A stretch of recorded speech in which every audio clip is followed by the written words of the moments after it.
Rigging the election against Peter Obi during the 2023 presidential election was the biggest mistake Wike did. You can see that the repercussion is now happening and his political career is gradually coming to an end. You can imagine when your people come out en masse to reject you. That is the state of Wike now.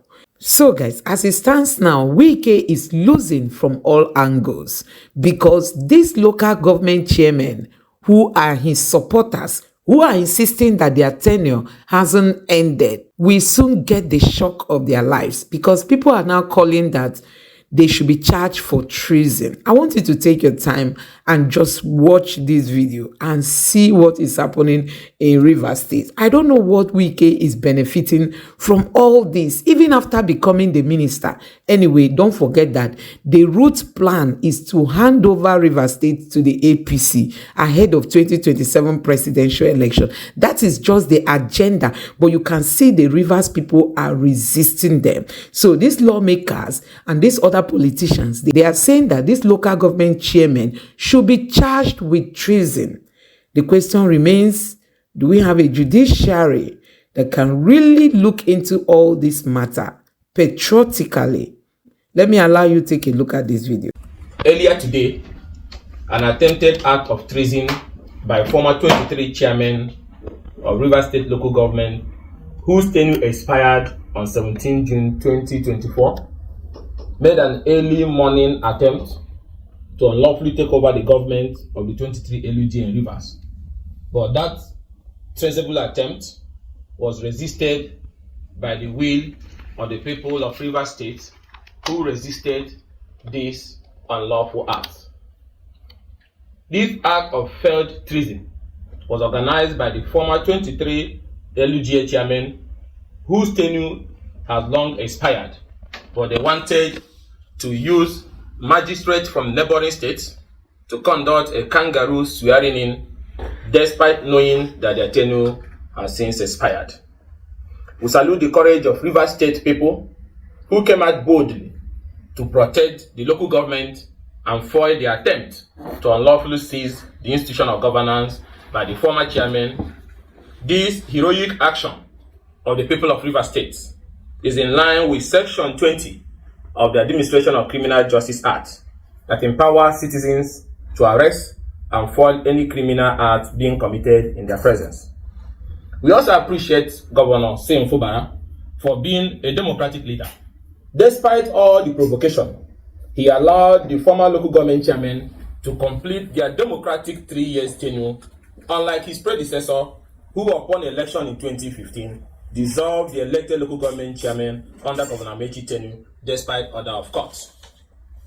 We wish to call on the government of Rivers State to immediately prepare treason charges against the 23 former LUGA chairmen and their sponsors and co-conspirators for the failed attempt to unlawfully take over the government of the 23 LUGA, knowing fully well that their tenure has elapsed and they were no longer local government chairmen. It will be recalled or note that Section 1(2) of the Constitution forbids any unlawful takeover of government in any part of Nigeria. Also, Section 39 of the Police Act forbids this act of treason. And more importantly, Section 37(1) of the Criminal Code, that anyone who levies war or attempts to take over any part of the government on the Federation is liable to be convicted for an act of treason. And also Section 12 of the Criminal Procedure Law and Section 23 of the Criminal Code all forbids the failed attempt by the former local government chairman. So on this ground, that we are calling on the government of Rivers State led by Governor Fubara to commence the process of criminal prosecution for act of attempted treason by this former 23 local government chairman for attempting to unlawfully take over the government of the 23 local government area, including their sponsors. The judiciary must be vigilant and not aid these men who are desperate to take over institution of governance in Rivers State undemocratically. Let the judiciary be firm. The issue here is very simple.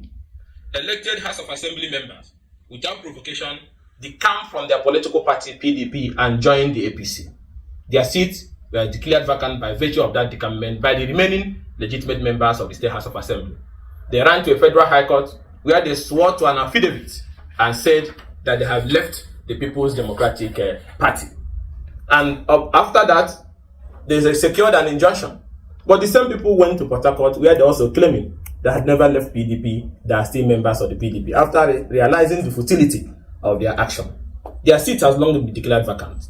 The vote and proceedings of the Edison-led leadership of the House before Okejumbo have been ratified by the court, and there are substituting judgment and ruling of competent courts that have said these people are no longer lawmakers and have legalized the vote and proceedings that declare their seat vacant. This same matter has gone to appeal court, where they made an attempt to stay the execution of the judgment that did recognize them, and the appeal court refused to grant their application, thereby showing clearly that they are unknown to law. We want to call also on President Bola Ahmed Tinubu. The country is facing difficult times. There is tension in the land. There is poverty issue. There is economic challenges. Citizens are suffering. Any act that can lead to breakdown of law and order can lead to collapse of democratic governance in every part of the country. Those who are pushing this crisis in Rivers State does not mean well for your government, because at the end of the day, anything that is ignited in any part of the country can consume the country. So it's very important the president called those who are working him to order to allow democratic institutions function in Rivers State. And there cannot be anything called tenure elongation. Local government chairmen that their tenure have democratically expired after 3 years in office now said former lawmakers went into a bedroom and came out and said, we have extended by a resolution. And there cannot be anything called tenure elongation. Local government chairmen that their tenure have democratically expired after 3 years in office now said former lawmakers went into a bedroom and came out and said, we have extended by a resolution by sacked lawmakers that they cannot stay in office. Imagine if we wake up in Nigeria today, the president stays extra 10 years or 20 years in office by resolution of the House of National Assembly, or a governor continue to hold on in office and say, I remain governor after 20 years because there's a resolution of the State House of Assembly. How can a local government chairman that his tenure have expired be struggling to go and take over government at the expiration of his tenure, because he said that the House of Assembly has passed a resolution that says he can stay in office till the second coming of Jesus Christ. Now, this act of these state lawmakers, these former lawmakers, is an act of treason. And the failed attempt to take over the government of Rivers State by these former local government chairmen is also an act of treason. It's on this note that we are calling on President Muhammad Buhari to call those working for him and those in his party, because they went to his party, and that's when this crisis started. Don't President Bola Ahmed Tinubu let those working for him and those who have joined his party not do anything that will lead to the collapse of Nigerian democracy. You remember what happened in the Wild West, all those constitutional crises and electoral crises of the 60s in 1983 and thereabout. That led to the collapse of our democratic structures. We should not put Nigeria in a situation whereby, despite all these pressure citizens are going through, they do something that is unlawful that can lead to collapse of democratic governance in Nigeria. We don't want that to happen to Nigeria. That is why we're saying the president needs to call those working for him to order to allow democratic institutions and the government of Rivers State to function. And in ending, it's important we draw your attention to the decision of the Court of Appeal. The Court of Appeal, in his decision a few days ago, made it very clear. And let me quote what Justice Hama Akawubaka said. I have equally studied prayer 6, 8, and 11, prayed by the applicant. A critical study of the prayers deals with the substance of the issue on appeal, and dealing or granting the same will be tantamount to determining the issues on appeal at this interlocutory stage, which this court will decline to do.